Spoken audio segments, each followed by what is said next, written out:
so many people get upset over the dumbest things, and life's too short to sit around and worry about the stupid stuff, but of course, in this business is so bad about you've got so many marketers that don't have a clue. They're trying to recruit people. So they have to try to take you guys down. Yeah. Because they can't stand on their own merits, so they can't let you stand on yours. But it all comes through. Eventually, the cream rises to the top, and you can't worry about the stupid stuff or the stuff that people say about you. Nick has always told me I need to get on Facebook and read some of that stuff. I'd probably go crazy reading some of that stuff. You would go insane. You would definitely go insane. I have gone from being like, you need to get on Facebook and see some of this stuff to it's really for the best that you're not on Facebook.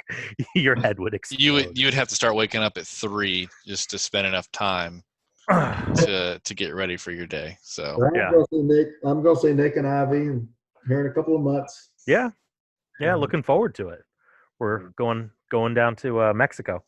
It's gonna be fun. Very nice. Guys, we're closing in on an hour. I mean, like I said, I could just listen to JD talk all day long. Guys, super awesome, and I know everybody watching is going to enjoy this too. Vince, Nick, anything y'all have on loyalty, getting referrals? I know. It's a little off topic, but like I said, JD is just a guy that I just wish we could have on here more and more. So, I mean, I'll go and I'll say I agree with JD. Like, I don't feel like there's a lot of loyalty in the final expense crowd, but at the same time, if you are doing your job correctly, it doesn't take loyalty to keep those people as your clients. Right. And my goal, and I've told JD this probably a lot. My goal is to hopefully be able to run my business someday the way that JD runs his business. JD is who I want to be when I grow up.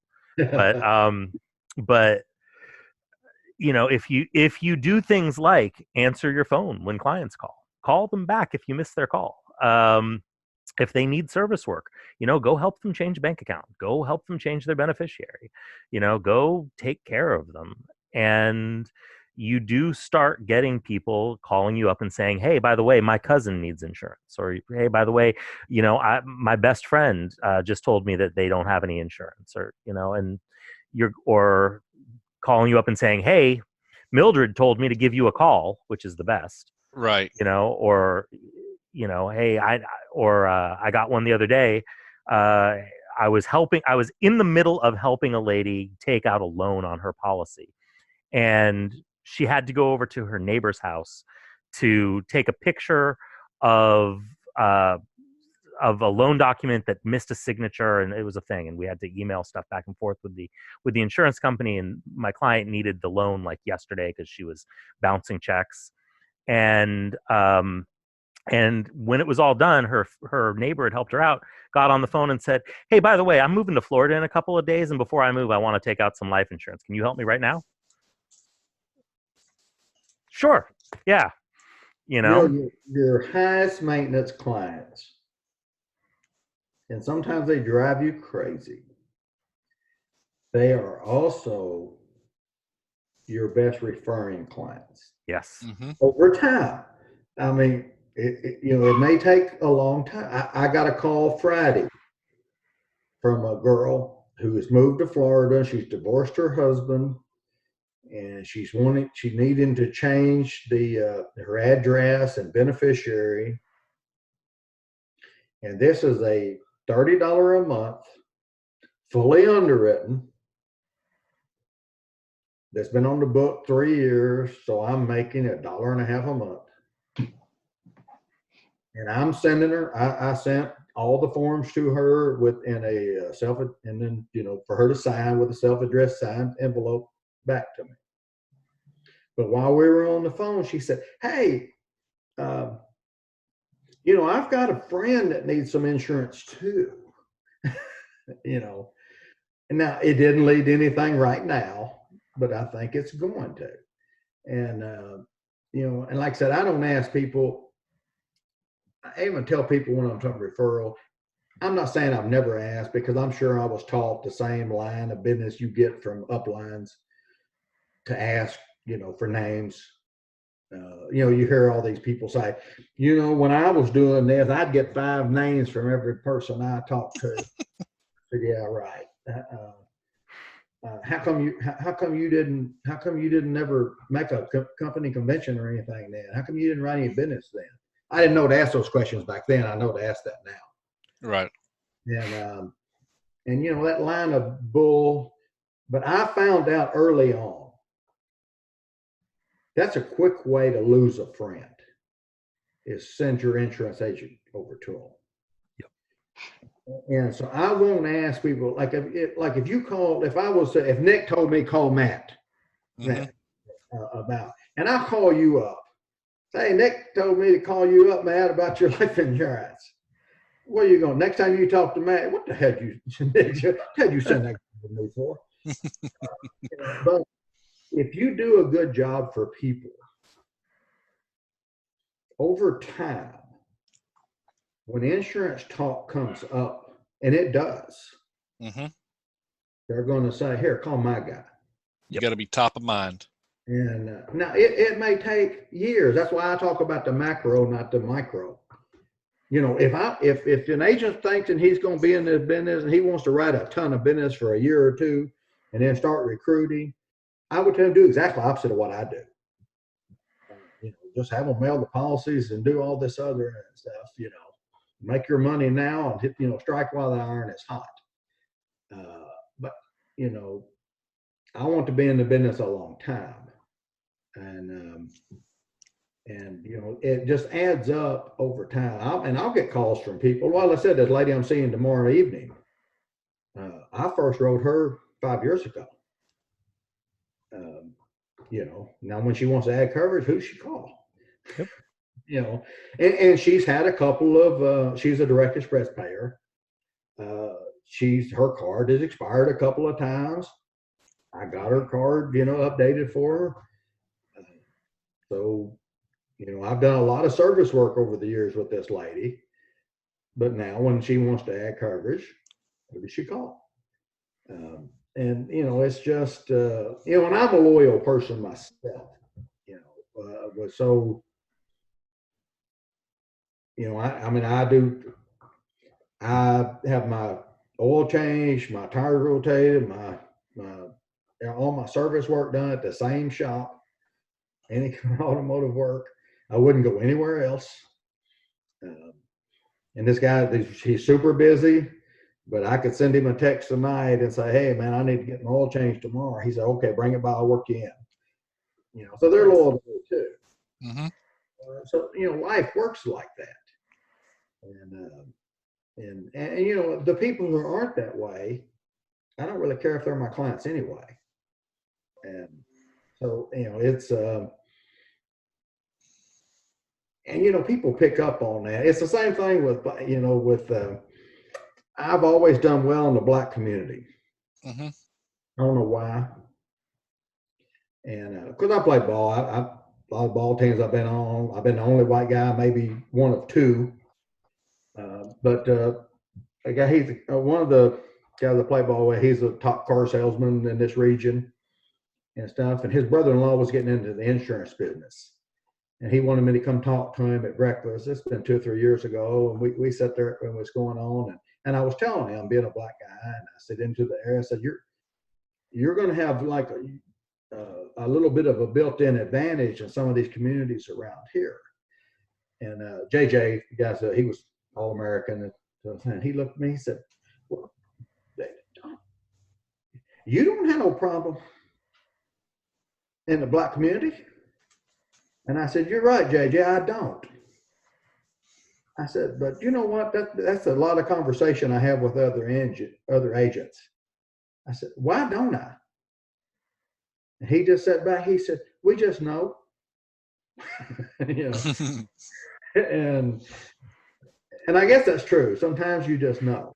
And, and with, and so, you know, I get more referrals too from the black community, Mm-hmm. from white folks, and for some reason. And, you know, it's just, some things you just can't explain. It's just how it is. And, you know, but you know, I don't try to analyze people either. Mm-hmm. You know, it's, you know, if you want to do business with me, I want to do business with you. If you don't, I'm all right with it. You know, go somewhere else. You know, if you don't want me as your agent, I got one lady I've been trying to fire for 2 years. No, I can't fire her. Med sub client, and got her life insurance too, but I have more problems with her about her med sub, and Yeah. and man, she's high maintenance, um, and I even referred her to Chris Westfall, and I don't know, I still get renewals on her, so Chris didn't take her either. So, you know, some people you can't get rid of even when you want to. So. That's awesome, JD. Really, really, really appreciate you being on here and giving us three young guys some wisdom over your 16 years.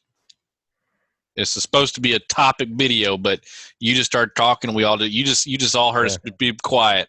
You just keep going. I mean, we honestly, if you just kept going, if you just started talking again, we'd all shut up and just wait for you to be kind of quiet again. So they got another young guy. Nick Frumpkin's a better agent than I ever thought about being. Stop. I told him when I came on here, I felt like I was on a video with a celebrity. So. Yeah, it's because you are. He is. So, guys, it's really been about an hour. I'm sure we've got a ton of stuff to edit through, and this will probably be a 3, maybe a 4-part video. Yeah. And JD, like I said, you're always welcome. Anytime you want to come on board and talk again, you just say the word, and you'll be in the next lineup. We'll push anybody out the way. I enjoy it. Yeah. It's great having you on. Let us know in the comments if you are liking the new format. By the time you get around to this, we'll have done this for 4 or 5 episodes. But if you're liking this new format where we're chopping things up into 15-minute, 20-minute bits and kind of stringing them out, it helps our YouTube algorithms. But if this is not something that people like, then it doesn't really matter. We had gotten a little bit of feedback from people saying that they were having trouble watching a 40 or 50-minute video all in one stretch anyway. So hopefully this helps some people out. But if you don't like it, let us know in the comments and we can always switch back. I don't know if you guys are millennials or Gen Xers. I'm not really sure either. I fall in the category of millennial, and you're younger than me, Matt. So and I'm a millennial, so yeah. I was born in '90, so whatever that means. Yeah, you're definitely a millennial. You're almost barely a millennial. I'm older than you. You said you can say you got socks older than me. That's funny. Yeah. One on the channel then. Are you, Vince? How young are you? 91. Nice. Very cool. Well, cool beans. Well, my screen name is being JD Easy is because they wouldn't let me do JD and Easy. When I first got on the computer, it was a horse show sites.